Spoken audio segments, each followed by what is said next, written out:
And we're live. At least I hope so. All right. Welcome back to another day, another dollar, another panel. This is the page that I drew yesterday. And I was trying a new way to record it. I did like a live version of it, and I was experimenting with live stuff. I even did a new series called Vole playing games, and I've got some ideas for kind of how I want to do that. But when I recorded it yesterday, I kept thinking it was backwards because when I would look at it on the monitor, of course, it was monitoring backwards. And then when you actually see the playback, it's fine. So I kept spinning it, reversing it so it would be backwards, and then it really was backwards, which kind of a self-defeating prophecy. I'm going to drop the opacity on this layer. But the first thing we're going to do, let's go back to layer 1, is we're just going to go ahead and do our panel borders. That's too thick. How about like right there?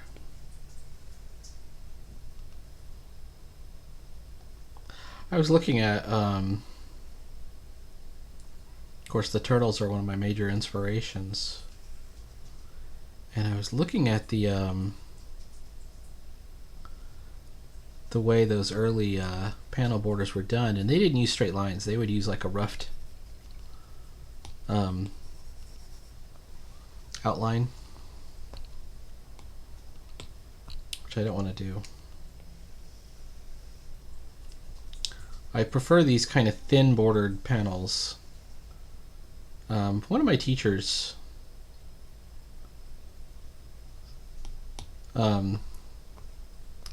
expressed a very definite preference for me not to do that. He wanted, quarter-inch size, basically Archie-sized panel borders. He didn't like these, what I consider a bit more elegant things. These are kind of on the thick side, actually, now that I think about it.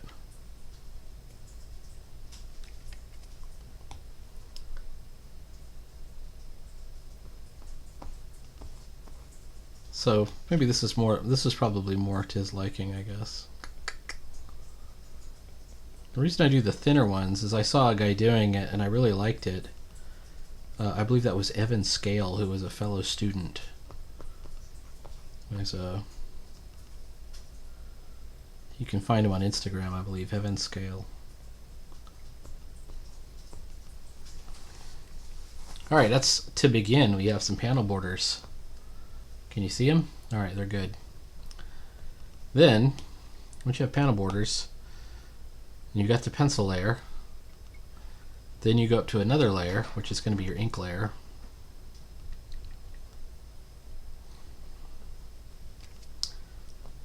And we're going to go ahead and give it a shot. So,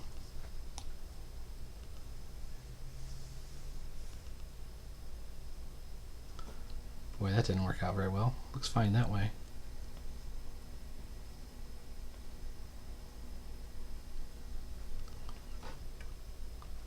I think I got the face geometry wrong on this particular figure.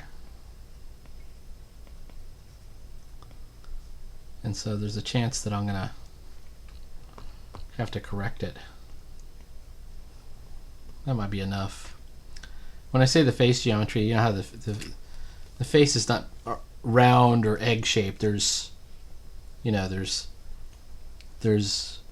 places where the eyes are that come in, I like to do like a, as it comes to the cheeks, it flares out.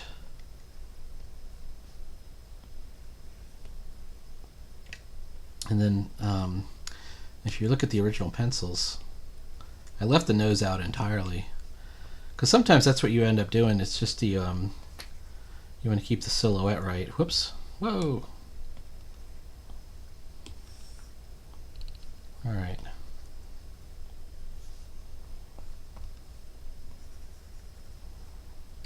Then again, what do I know? All right, looking good.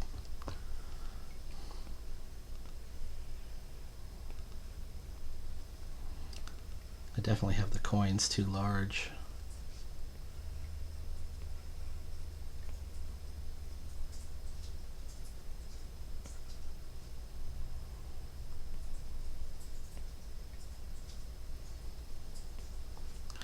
I always feel very relaxed when I'm drawing. Alright, I go into a Zen state. State of flow, creative flow. Maybe that nose is wrong, man. That nose might be just wrong. We might just leave it out. If the nose is wrong, the eye is definitely wrong. Maybe the eye is further this way, and the scar is this way.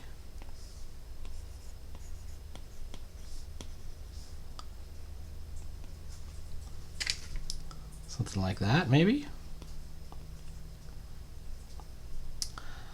I was, I think I was watching YouTube, and they had, not exactly a review, but just some thoughts on The Last Ronin, which is one of the last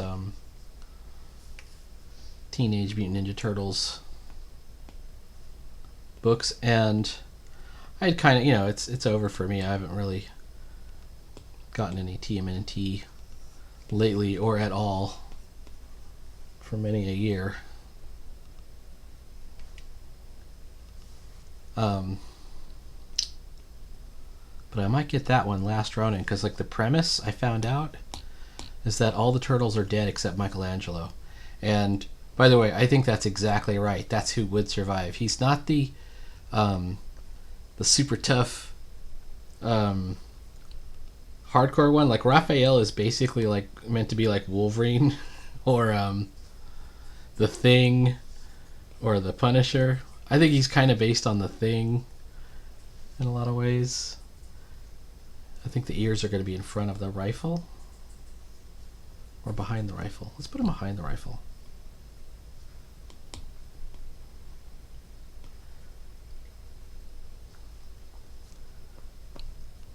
And, of course, Donatello would be the first to go. Leonardo would, just through his own valor, be defeated. Raphael through his rage. But Michelangelo, even though he's the happy-go-lucky, kind of annoying, he's the cowabunga dude. That's, if you're wondering who says cowabunga, it's Michelangelo. But if you read the information, especially in the role-playing game, it's really clear that the actual one with the most talent, sheer talent, is definitely Michelangelo.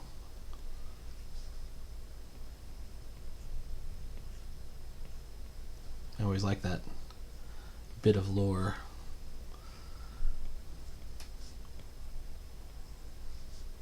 Pretty cool. So the story is, I guess, all the turtles end up killed off except for somehow Michelangelo. And then he's got all the weapons. So he's got Raphael's sai, and he's got Leonardo's sword, and he has Donatello's staff, although that seems like it'd be heavy to lug around. He's got his own, the nunchucks, of course.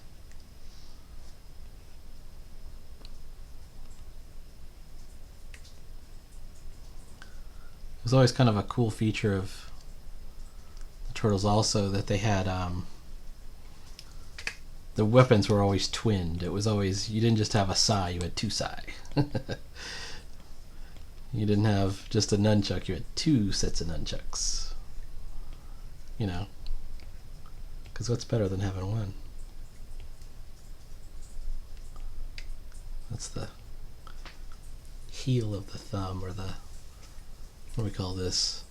The drumstick coming out this way. Alright.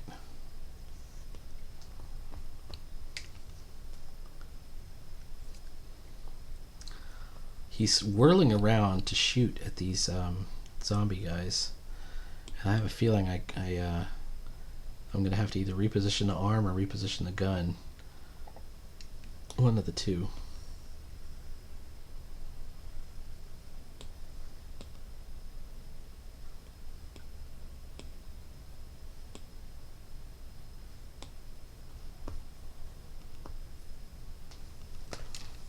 Alright. how's this going to go. This is the same problem I was having before.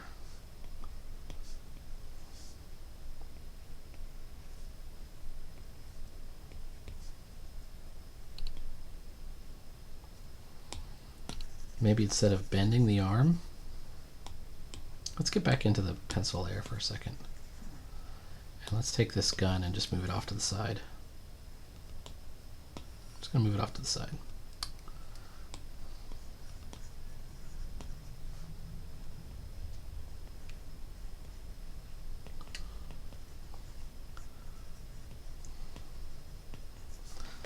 I could do that.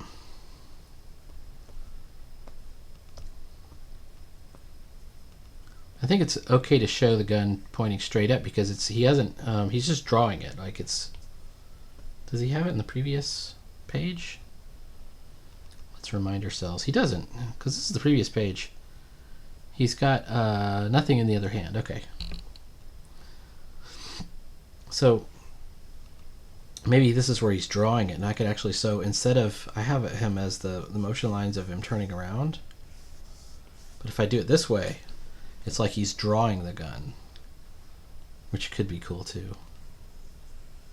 And in fact, if I do it like this, I think that's a good way to go, and I could show the bottom of the gun. So we kind of got a bottom-up perspective here. And I think that's almost more dynamic because we have gun up, gun firing, and then off to the side we have it where he's out of bullets, misfiring, dry firing. All right. However, we're going to have to really wing it because I haven't done a lot of finished pencils here.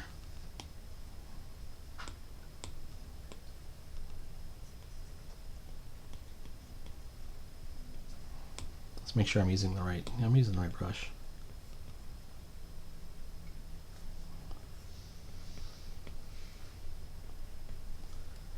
Okay.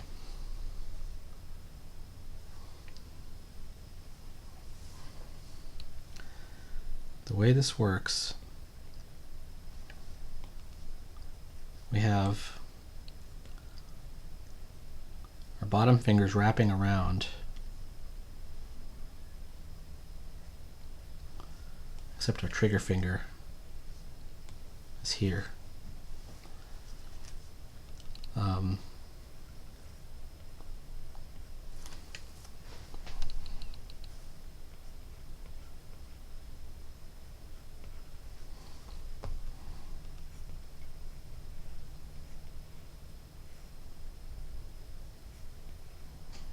I saw a really nice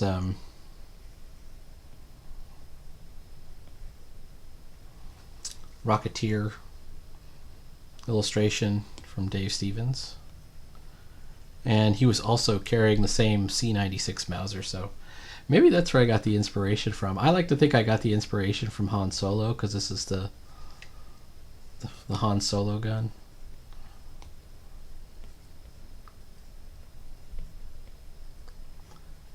And there was I think there was some kind of Chinese knockoff because I remember it's like some kung fu movie where they had the same gun, and I'm like, it's the Han Solo gun. Every once in a while you would see in the 70s when one of our old time comic dudes, I'm going outside the border, like Jack Kirby, would draw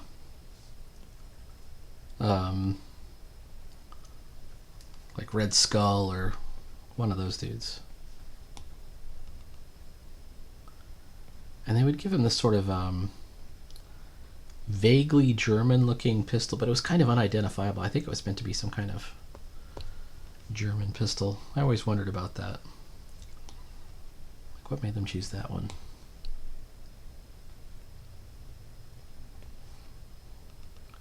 I just thought of it as the villain pistol.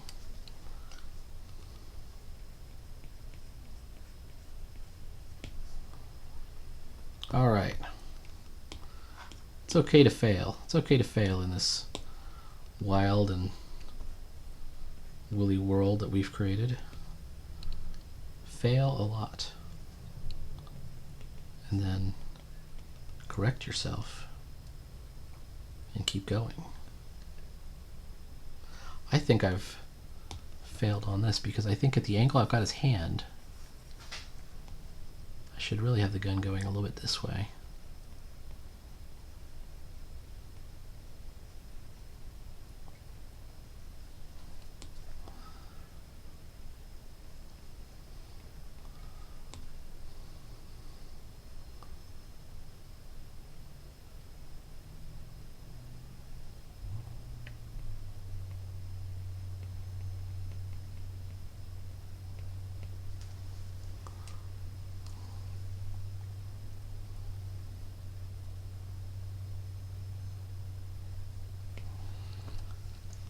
And then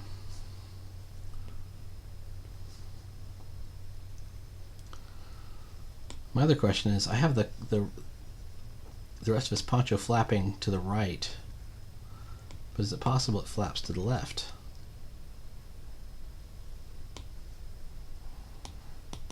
Let's try it to the left and see if it looks better.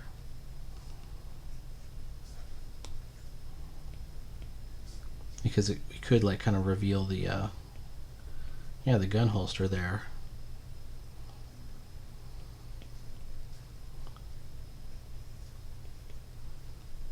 Yeah, I think we might go with that.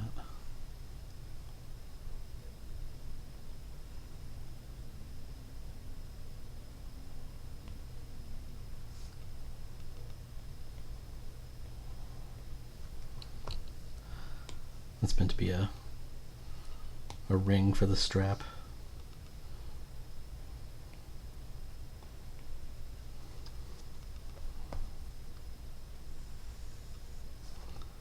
It also makes it a little bit more plausible about the strap here.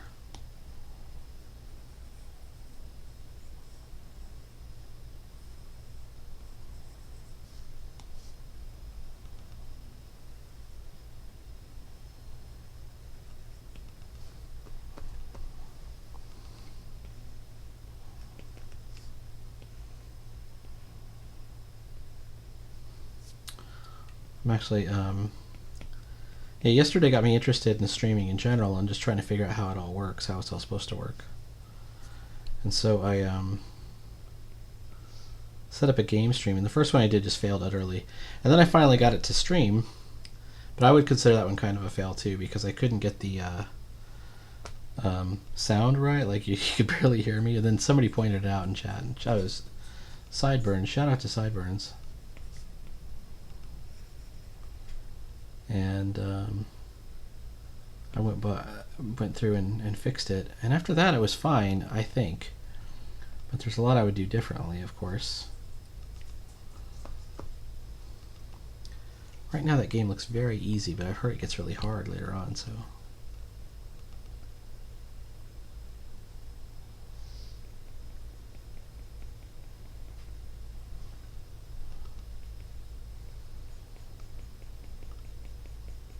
I don't know if these hatchies are going to work. Let's see how they look.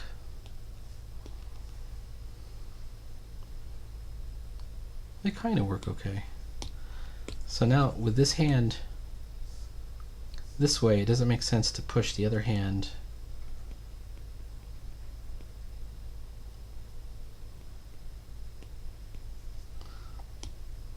to flex the wrist that far back, so I might just reposition that one as well.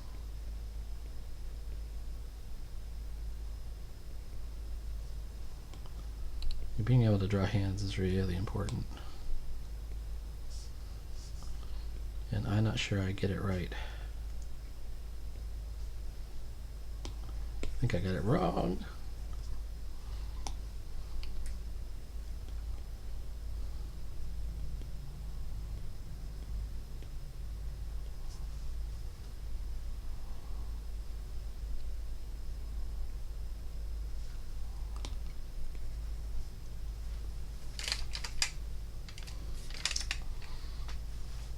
I wonder if maybe I should just draw the whole guy and shrink him down.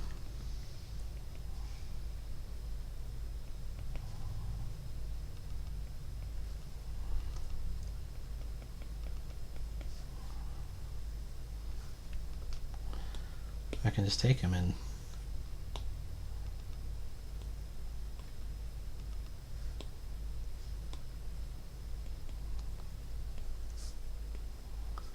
like that.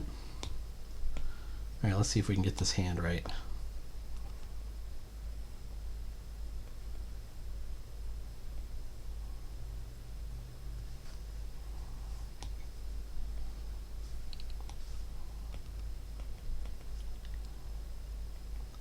I think in a future iteration, he doesn't, because he doesn't have it going on right now. I think in a future iteration, I might actually start wrapping his knuckles, you know, like a boxer.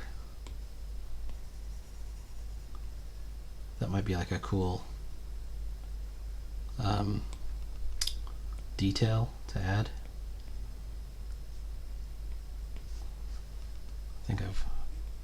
I think I've got his arm too long. No. All right,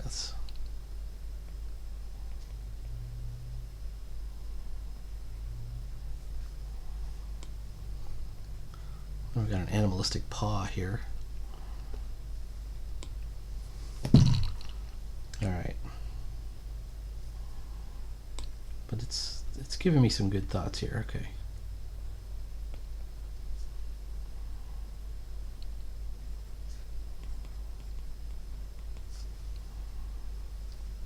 Let's do his thumb out.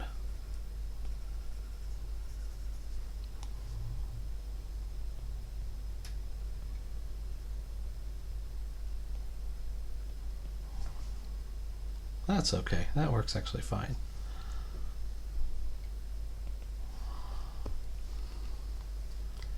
Slightly out of proportion.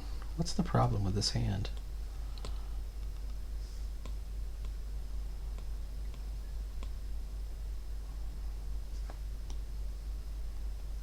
The finger not long enough?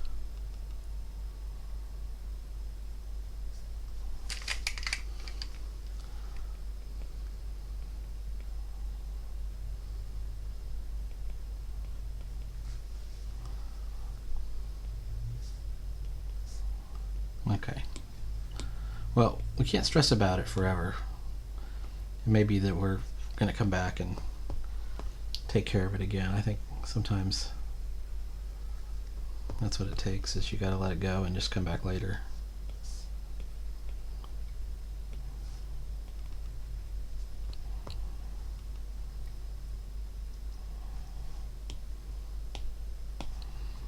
All right. Somewhere in here, we've got a horizon line. I shudder to think, but it might be a fucking midline, which is not cool. It's just a little bit cliched. I'm looking at my rule of 3, and I want to position him a little bit differently, maybe over here. I don't know if you see these right here. That's the rule of 3 right there.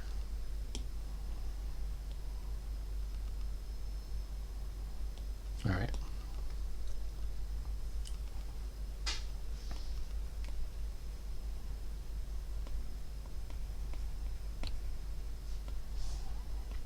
He's in the desert, but the desert is not just featureless, especially the Southwest Desert. I kind of want to make a bus like right over here on its side. This is something I will probably have to get reference for.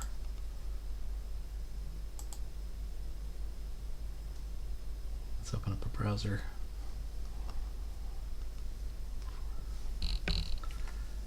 Junk school bus. Or even junkyard school bus.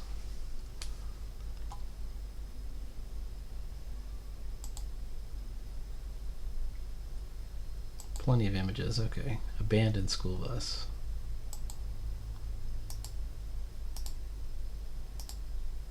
I want to take the first one.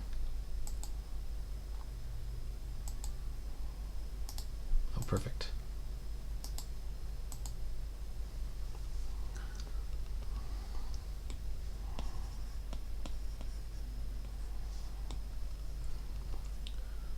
I want to have a major portion of the action taking place involving the school bus.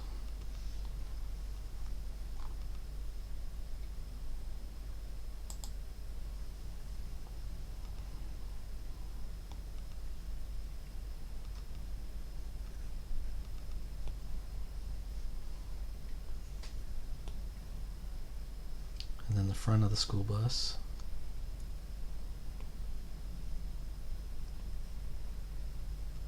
This is really old, like an old-fashioned. I remember there were old school buses even when I was a kid that we're still driving around. I remember when I was in the Army, they had Bluebird school buses that were just ancient. And that was the 90s. I was like, these things must have been like part of the motor pool since the 1950s or something. You know, they were old.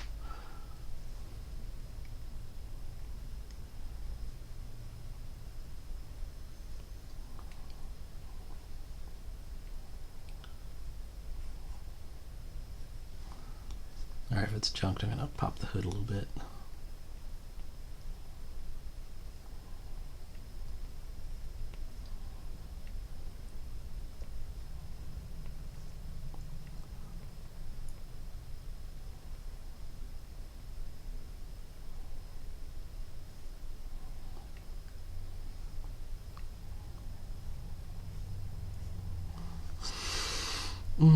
Okay.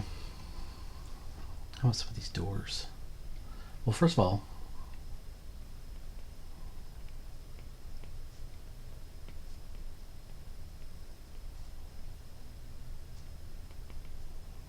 I'm just trying to.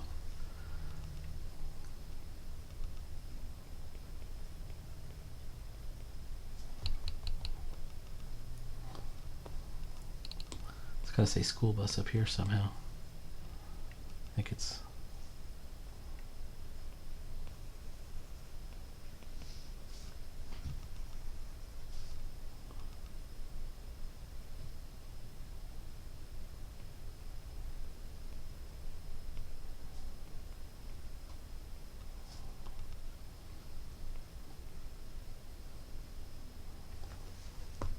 Something like that.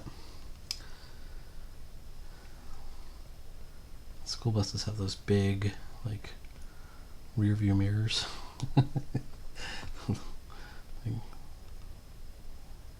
They go on the sides. I don't know, am I close?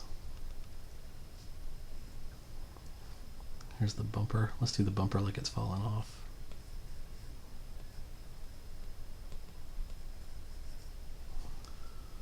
And then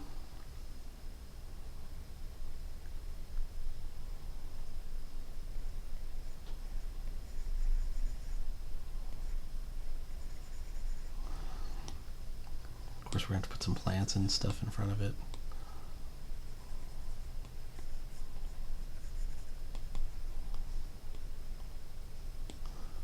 Like, just looking at it, you should know that at no point somebody's going to jump into this thing and try and drive it away or anything. I think that's an obvious impossibility.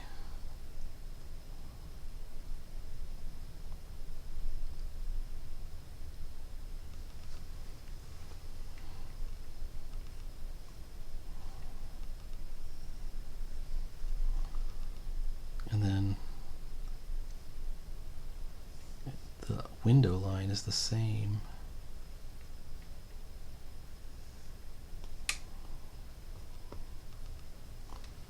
All the way down the line.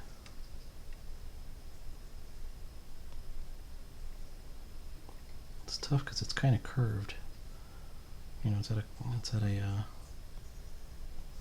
imperfect angle, and I'm loath to get out the ruler and, you know, start measuring things out. First of all, let's leave room for the door to be hanging off. Remember they had those folding doors?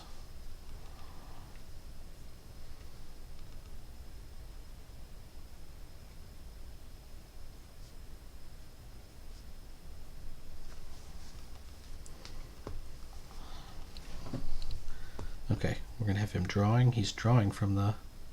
Let's put it on another layer so if in case we screw it up. Nope, we did screw it up. Nope. All right, there we go. We got some balance there.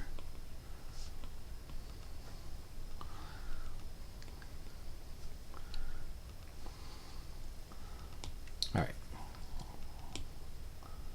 Let me get back into the ink layer here for a second. I don't like that tree line.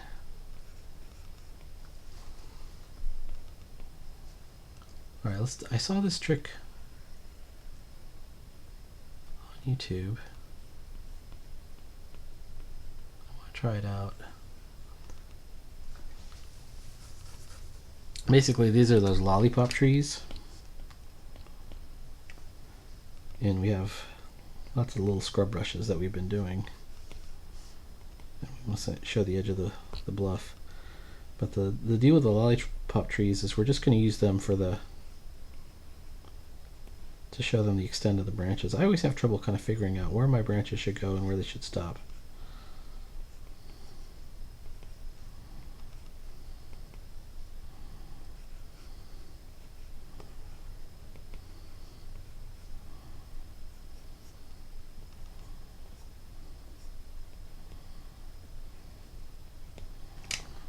Okay.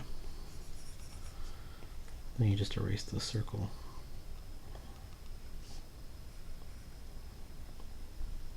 Now, if you're questioning the wisdom of doing all of this on the ink layer rather than the pencil layer, I commiserate with you, but I actually like to do a lot of the work on the ink layer. And it seems likely, given that we're already at 32 minutes or so, that we're not even going to finish this panel. We might just get part of the way through it. Oh shoot. Okay, let's fold those in. Alright, now we got it.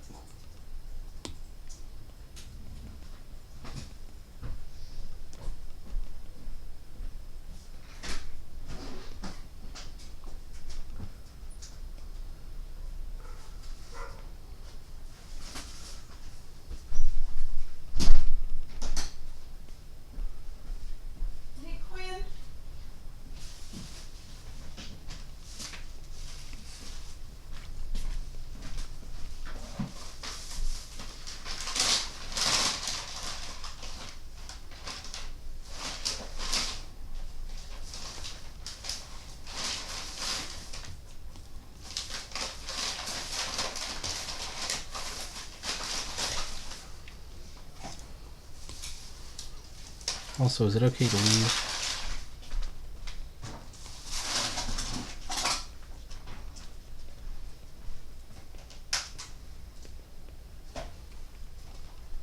some of these as just like lines? And I think it is actually. Let's take a look at it without the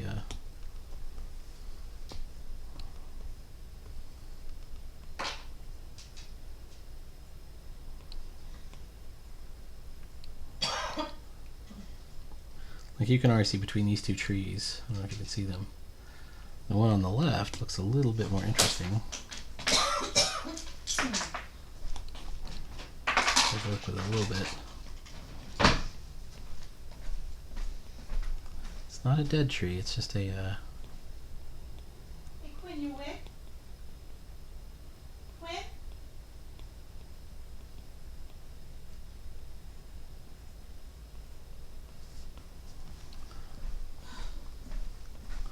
I'll go check on him in a second.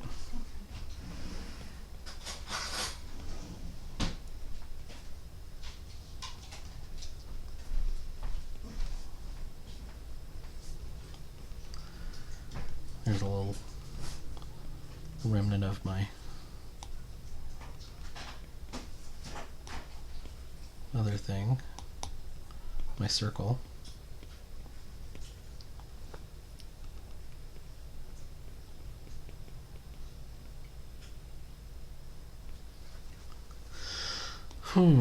Okay.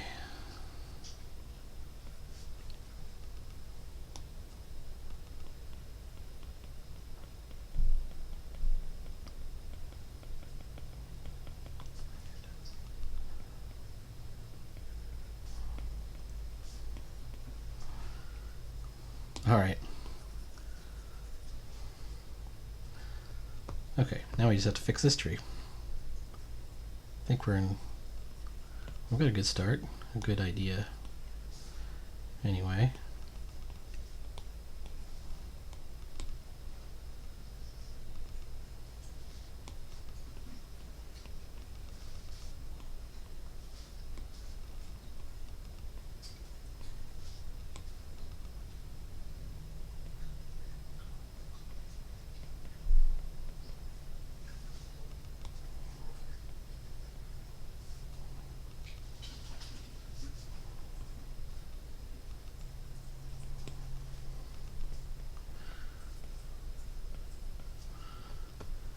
There's 2 trees over here. We're definitely gonna have to add some more junk. I think I was gonna have some buildings even. Maybe like an old shack or something over here. Another car.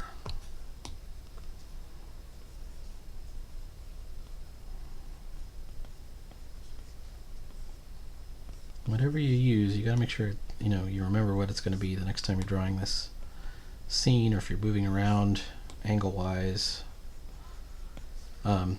I actually don't believe you have to be real slavishly accurate to it. Oh, the building's a little bit bigger this time, isn't it? That's fine. I mean, if it's not that important in the scene, I think you can be a little bit inaccurate with it. Obviously, there are those who disagree. But even when I've noticed inaccuracies like that in a comic, they haven't really bothered me that much.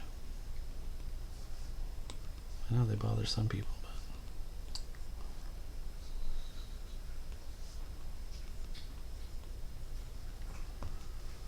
but... Alright, now we're starting to get somewhere with this.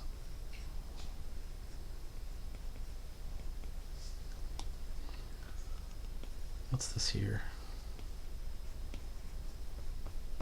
How about another section of wall, like a crumbling wall right here?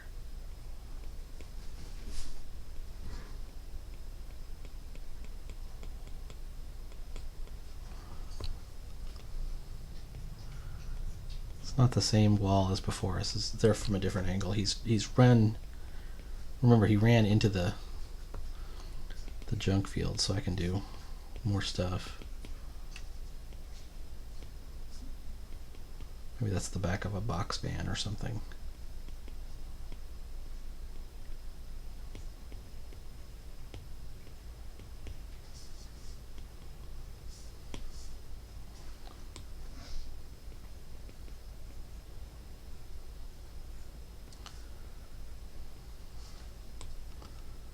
What I'm really looking out for is line weight.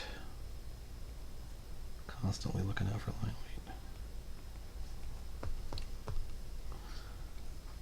I noticed that I've gotten away from my lollipop here. The circular field is a bit off. Like over here, it still feels round.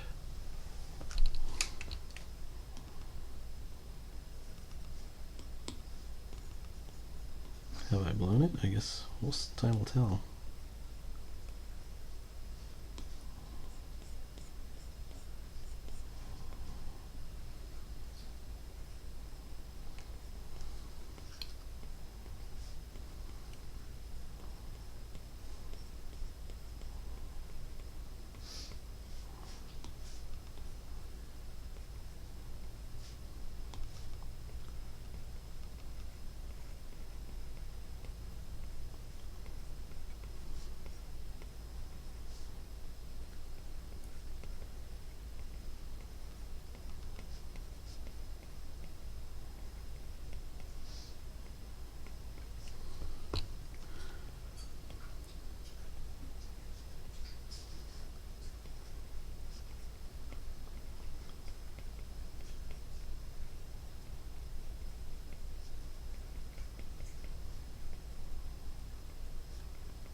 Okay, now I can see.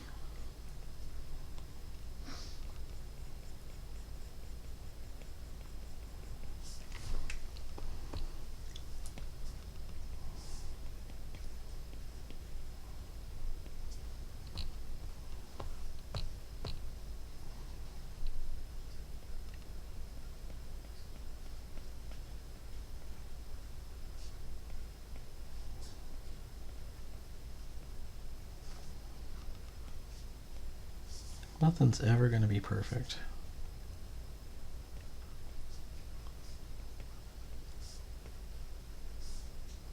This is the Bob Ross thing, you know, it's like you're going to draw some happy little trees or some unhappy little trees and get to where you're going. There's got to be something he climbs on top of. I had assumed that's going to be the school bus. But it might also be this shack I'm doing right here. Oh, let's do the shack as like how do you do one of those, like, I'm gonna write junkyard shack and see what I get. I'm looking for something like, you know, one of those corrugated tin roofs, you know.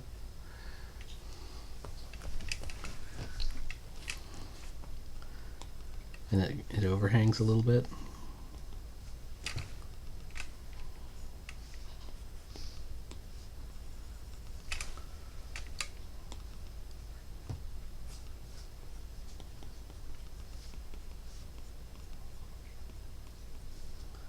Sometimes they've patched it with another piece of tin.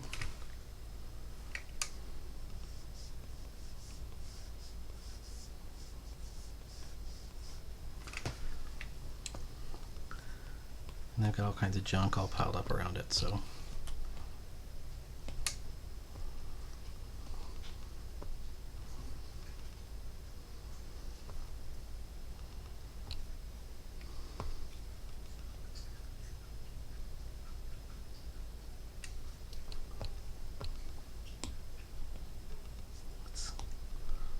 What if I close his eyes? Come on, you goons!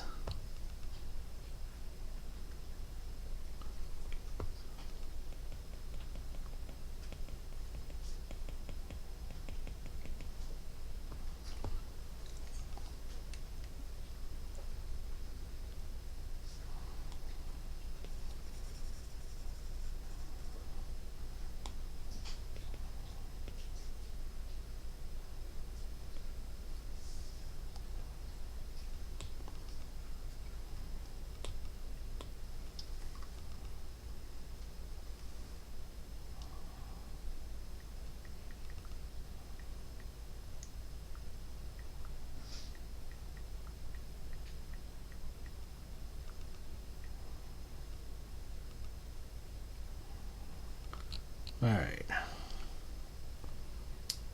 I like this font.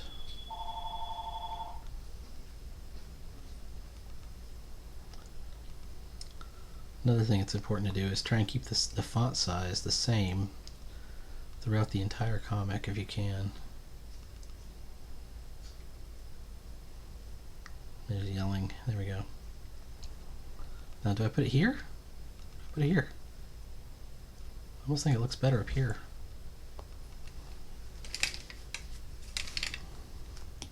If it's up there.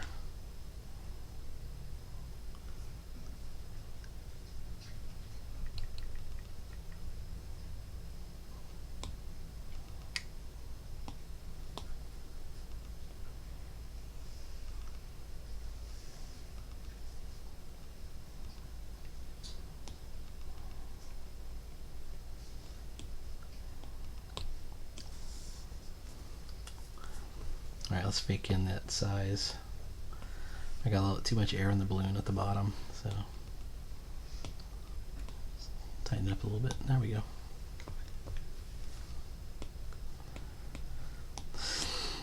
Now my real problem here is this isn't a great panel. Composition wise, I've got him in the foreground, which is sort of lame.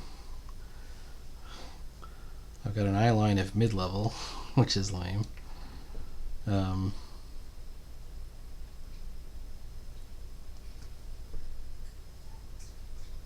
So I need to put something up in the foreground somehow.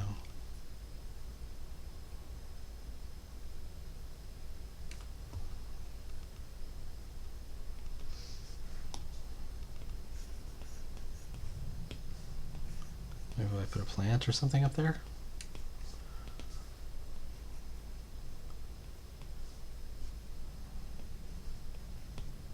Slightly bigger.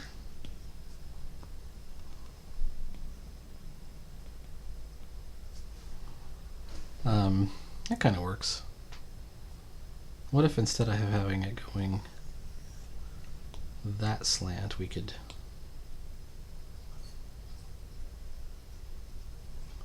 kind of have it going this way? Alright, that's a little bit better. Composition wise, it kind of fills it out a little bit better.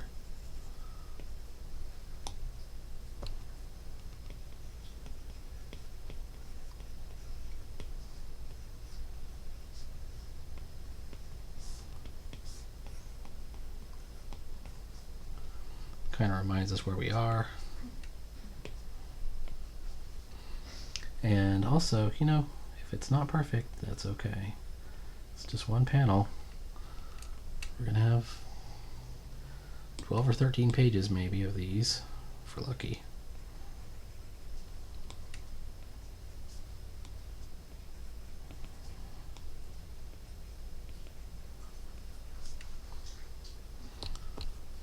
Might just go in and rest my hand here. Alright, let's move it across.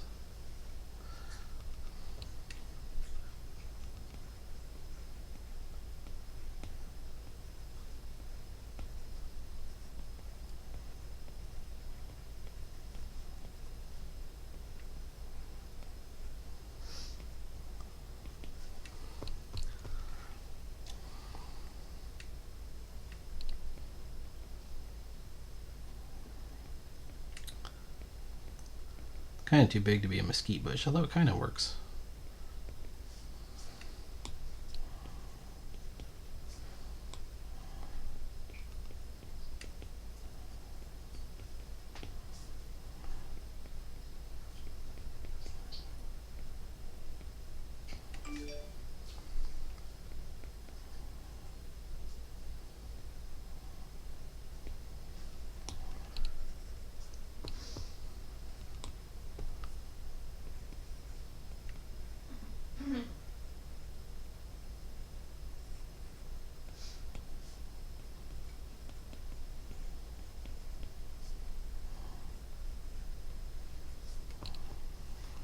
Alright.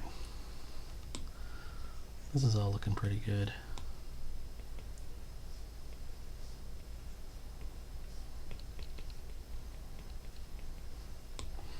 Oh, and I was using the wrong brush. Get better line weights with this brush.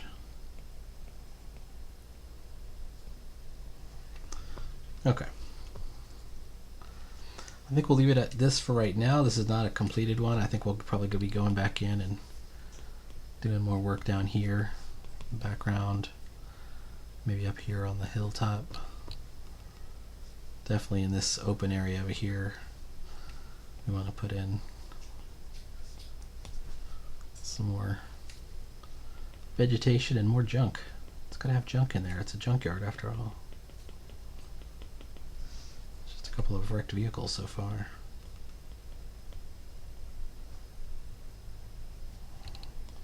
Like, follow, and subscribe. And almost every day, with no guarantees or promises whatsoever, we will try and have more rabbit fighter drawing action for your comics enjoyment. Alright, talk to you later.